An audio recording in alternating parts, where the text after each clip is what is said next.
You mentioned like tennis elbow and elbow issues a few times. I just love to hear from you.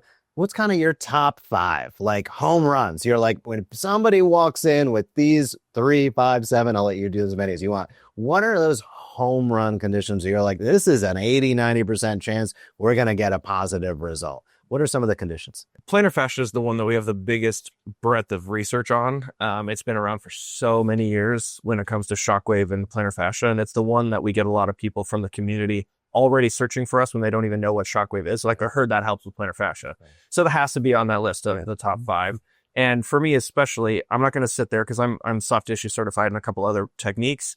I'm not going to sit there and dig through somebody's plantar fascia. I'm going to use the shockwave. It's way more efficient. The research is phenomenal.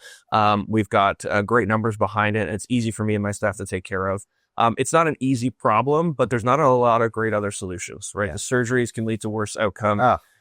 If we don't get them on a great regimen of strengthening the foot, then this thing comes back over and over and over again. So keeping them in-house where we look beyond just the problem is super beneficial when it comes to plantar fascia. Yeah. Tennis elbow, golfer's elbow, I kind of wrap in together, and I just see so many of them. You know, Georgia, probably like Florida, a lot of tennis, a lot of golf. Right.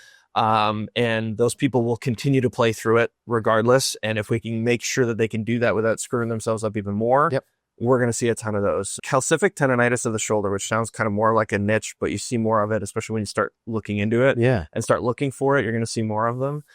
Is the one that I don't think there's any other option on the market, surgical, pharmaceutical, or therapy wise, that beats Shockwave's efficacy for that particular problem. That's great. So it needs to be on that list too, because nothing will knock that out as well as Shockwave can. Yep. Frozen shoulder, I will kind of connect with that. And then I love this around surgery, pre and post replacements, pre and post major repairs. It's almost like using PRP like we are now too, to prime the joint. So we use Shockwave to prime it to get more blood flow and collagen production before surgery. And then 3, 4, 5, 6 weeks later, depending on the surgery, we can start doing Shockwave again to get their body healing that particular spot and inhibiting some of the scar tissue growth, giving them such a more robust outcome or a much easier transition back into regular life. So those are the things that I say we see most often with some of the best results. Yeah. When somebody adds in a Shockwave unit into their practice, what's some of the top feedback that you've heard from docs that have utilized Shockwave Centers of America and they brought it in, they've been on the fence for a while, they finally make the decision, they bring it in? What's some of the early feedback that you hear? We always recommend people start by treating their patients, their family, their friends, their staff members, people that they've seen in their community for a long time, because they're a little bit juvenile with using the therapy, right? Yeah. They need time to learn it and to practice. But some of my favorites, like my CA has had, TMJ pain for 17 years. Nothing's touched it. This is the first thing that does it. Because the way that Shockwave works with interrupting how the brain perceives the pain that they're dealing with, sure, most of the time, if it's going to be effective, it's the first visit they're going to feel significant different.